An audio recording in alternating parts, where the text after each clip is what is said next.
and things like that. I just want to spread light on this situation because as though she's taking advantage of me. You have 30 seconds remaining. Turn mic. Easy, man. Just keep doing you, bro. Stay sucker free. Stay sucker free. I mean, I hope next time I don't hear from you, it don't be like Gervonta Tank Davis and Adrien Broner are caught up in fresh controversy after a private conversation between them was leaked. The two were discussing Davis's recent fight against Lamont Roach, with Broner criticizing Tank for choosing to fight Roach when easier opponents were available in the division. Just overall being something that he's not been in the ring with. I'm the total package, and honestly, sometimes I think he doubts himself. But I'm a competitor, and I feel like I'm the best. So I'm assured. I can be in it, and I knew that I can do better than him to win rounds, win exchanges, because he fighting spurts. Adrien Broner, whom Tank Davis sees as an older brother, had to call him out for his decision to leave the 135 pounds lightweight division to challenge a fighter in the 130 pounds super featherweight division. The risk nearly cost him, as the fight ended in a draw. During the call, Broner was clearly disappointed, saying Tank was lucky to escape without a loss, especially after what happened in the 9th round. Hey, Jermaine, was it overcrowding? Was it the COVID? I don't know, man.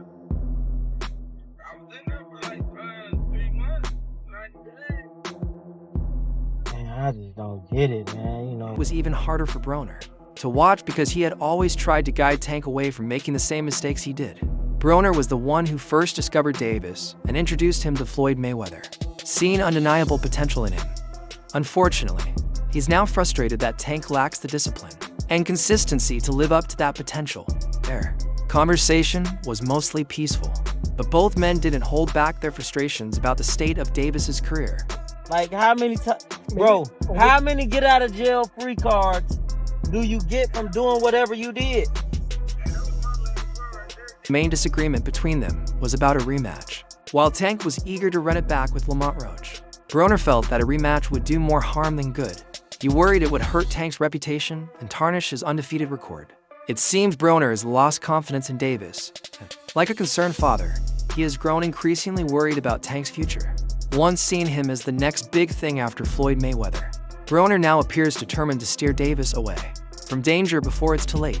Tank want a rematch. Do you let me know now? Do you want to fight Tank again? He said he open to do a rematch. Do you want to fight Tank 100%. It's only a matter of time. We're gonna fight.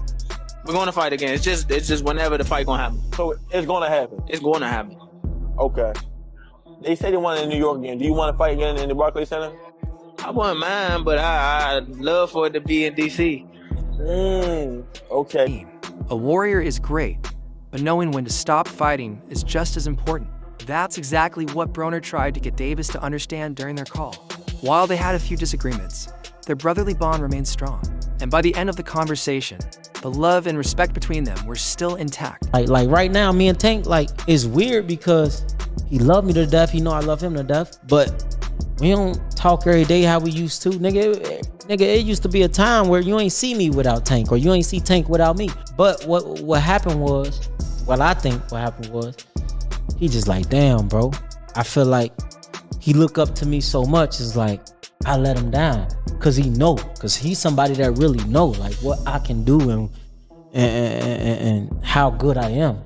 And it's like, he feel like, man, you tripping. It's heartbreaking to see that a once dominant pound-for-pound fighter with an incredible 93% knockout rate has now become the subject of ridicule in the boxing world. The fight happened nearly 2 weeks ago, yet fans and analysts are still debating what really went down when Davis faced Lamont Roach Jr.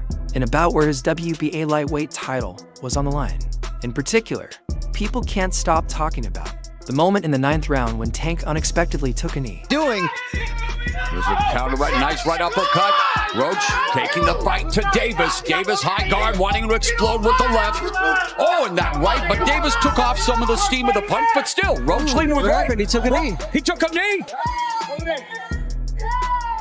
What was he doing? He forgot his...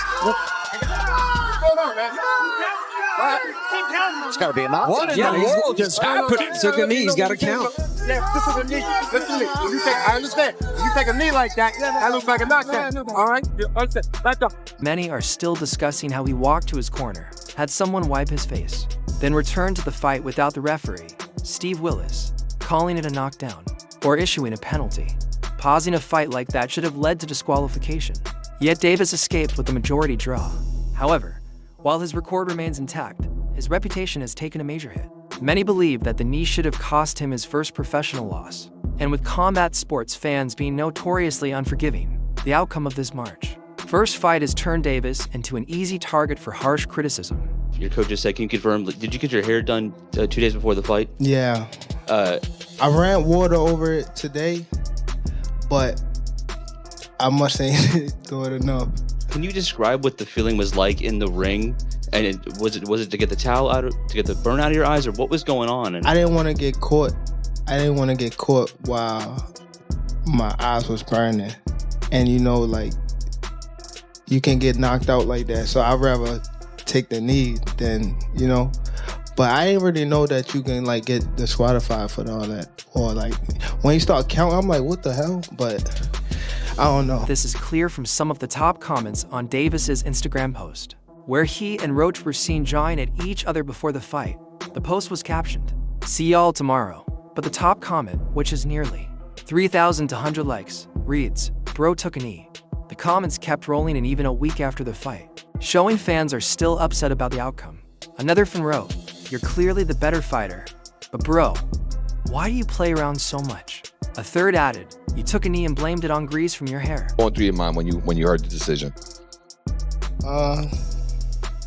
Nobody like a draw, you know, from a guy that get knockouts and things like that, but it's cool. I feel like if we fight again, I could do more, and I should have did more. I was lost in I lost track in the rounds. That's why we need, what is it called? Yeah, man. Hard to imagine Davis will shake off this controversy before his rematch with Roach Jr., however. All signs point to that rematch happening next. Interestingly, Roach, the WBA super featherweight champion, is stirring things up even more with his social media post. In a March 11th Instagram post, Roach Jr. addressed their first fight while throwing some shade at Davis ahead of their next showdown. In the 9th round, you know, Gervonta took a knee. Obviously, there's some controversy behind that. It wasn't ruled a knockdown by the referee. I've never seen that ever. In my years of watching watching boxing, enjoying the sport of combat sports in general. Did that moment impact your strategy for the remainder of the fight? I'm gonna say no, and let me tell you why. The simple fact that he took the knee is it was really a boost. First was crazy. I appreciate everyone who was part of this night, even the haters. First, I want to thank God. Without him, none of this is possible. I also want to thank those who truly believed in me from the start, most of whom were my family. Thank you to all my sponsors. Your support means the world. Roach wrote, "Even though I didn't get the results I deserved, I was part of a record-breaking, sold-out crowd at the Barclays Center. I proved I'm a pound-for-pound talent against one of the biggest stars in the sport. I was born a star, but on March 1st, the world finally saw it. I can't wait to run it back and put on another show." A boost, because it's like, all right, all right, what we doing is working. We know that he looking for something. It should have been a knockdown, one. So that's why I'm yelling at the referee, like, keep counting, like, you tripping, keep counting. That's a knockdown. Because if y'all didn't notice, he started the count. He started the count. He did. Cut it. And then he stopped. Yes, he stopped. Belt to bump hard to OTW. The post concluded that final hashtag, along with a photo of Davis running away from him, was Roach's way of throwing subtle jabs at Davis before their rematch gets finalized. Roach was left stunned when the decision he expected to go his way was instead given to GervontaDavis. Just days after the fight, he still couldn't believe it. Interview 12, it has now been officially decided that the draw decision in the Gervonta Tank Davis versus Lamont Roach Jr. fight will not be overturned despite all the controversy and debate surrounding the knee Davis took in the 9th round. Like, you can't do that. Right. So, and then it wasn't even registering or processing through my mind the other rules, to the simple fact that he could have got disqualified for having his corner come up to the ring and assist him during the round. Or you can't come to the mat. or he can't turn his back on during the fight. That's cause for that's the wave it all. He took a knee and then turned around and went to the corner.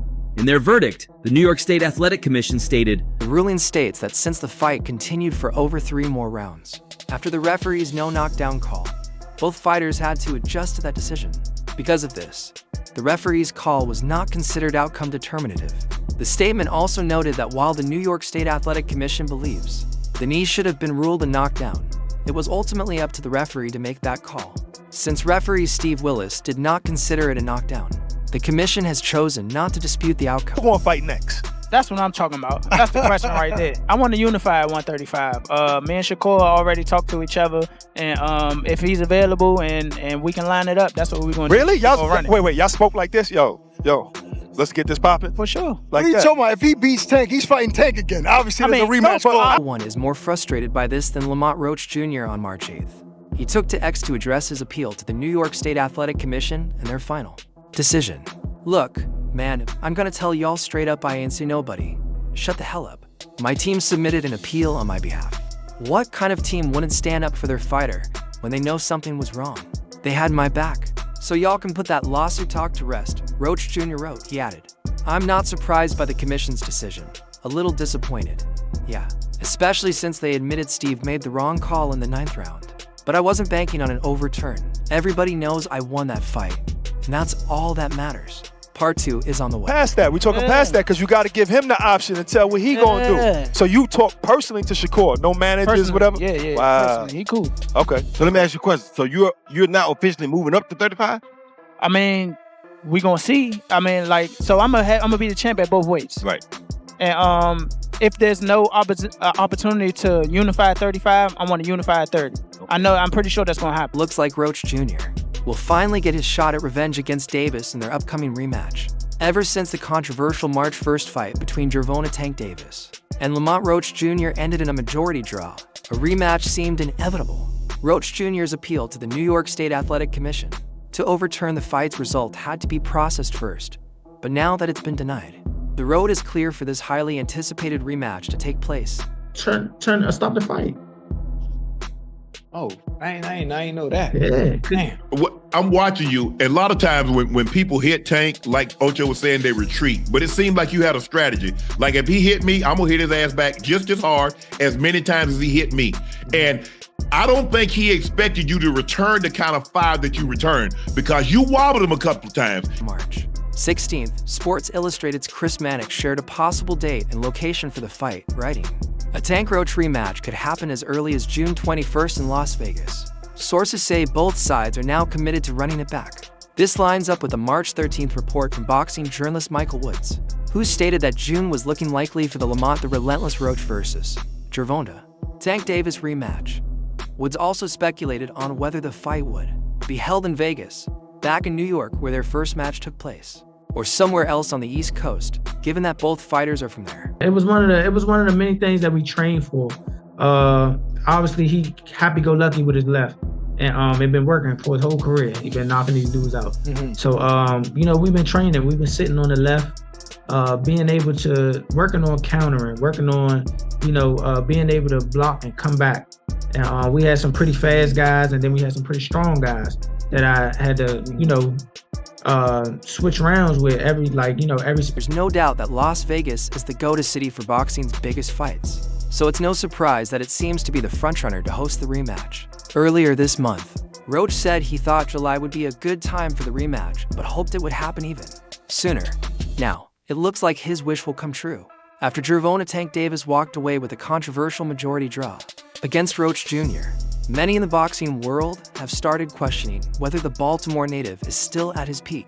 As Davis gears up for this expected rematch, a veteran voice in the sport has spoken up, pointing out a key weakness in Tank's Game 1 that could cost him again, if not fixed. He's never scored you overall in your family. I'm happy with my performance for sure. I'm definitely happy with my performance. I'm just a little frustrated with the scorecards. I thought I should have won. Bernard Roach, father and trainer of Tank's longtime rival Lamont Roach Jr., didn't hold back in a recent interview with Fight Hub TV.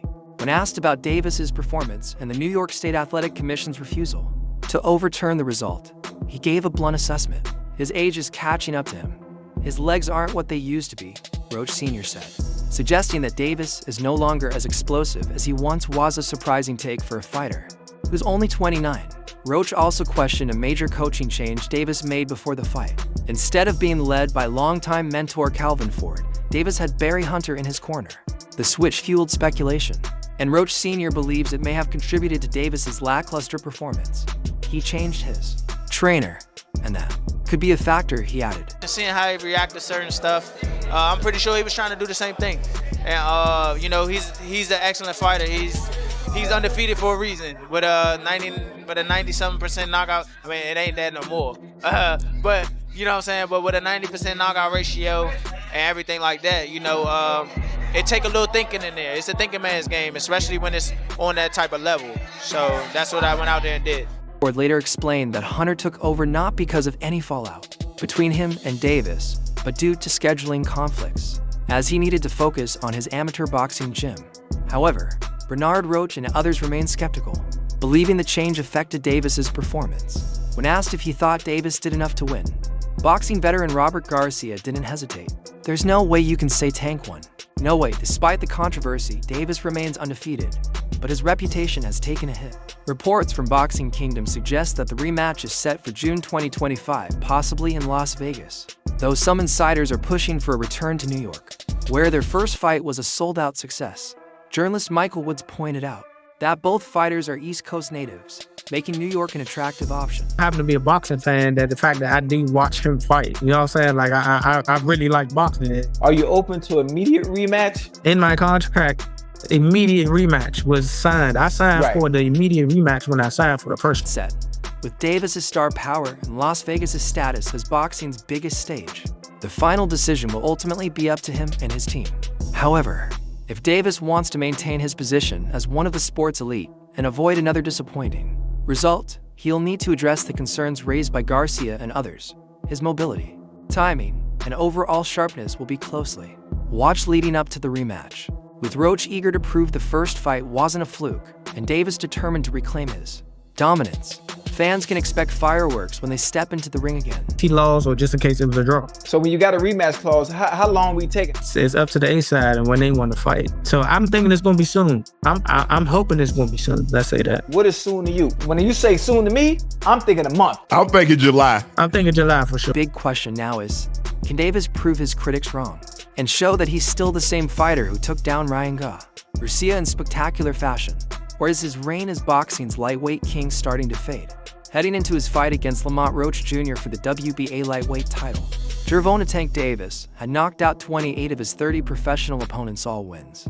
That's why it was no shock that Davis, the betting favorite, was expected to knock Roach out. But as we now know, not only did Davis fail to do that, but many believe he may have lost the fight entirely. And I thought I should have won a competitive fight. I think I did what I needed to do necessary to bank the rounds, and even without the... Despite all the controversy surrounding the 9th round, Davis and Roach ended up with a majority draw, which meant Davis held onto his WBA lightweight title. Davis is widely regarded as one of the most powerful pound-for-pound punchers in boxing, and Roach addressed this during his March 6th appearance on the Nightcap Show with Shannon Sharp and Chado Chocinco. "It's not that I wasn't careful, I was just being smart," Roach said about Davis's power. "Like you said, I was cautious, but my defense was solid, my confidence was sky high, and I've got a chin. Let's just keep it real." That should have been a knockdown. So, you know, I don't think there's any excuse for me not to win tonight, but that's just how the cookie. I see why he knocks people out, Roach continued. "I wouldn't say his power is overrated, but I've fought guys who can punch, so this wasn't new to me. I've been in the ring with middleweight champions, junior middleweight champions. I was confident in my defense, and if I got hit, I knew I'd fire right back. Thankfully, a rematch between Davis and Roach seems to be on the horizon, giving them a chance to settle the controversy once and for all. That's all for now. For the best boxing updates, moments, and highlights, stay connected by subscribing to our YouTube channel. And don't forget to turn on notifications so you never miss our latest content. Until next time, peace out.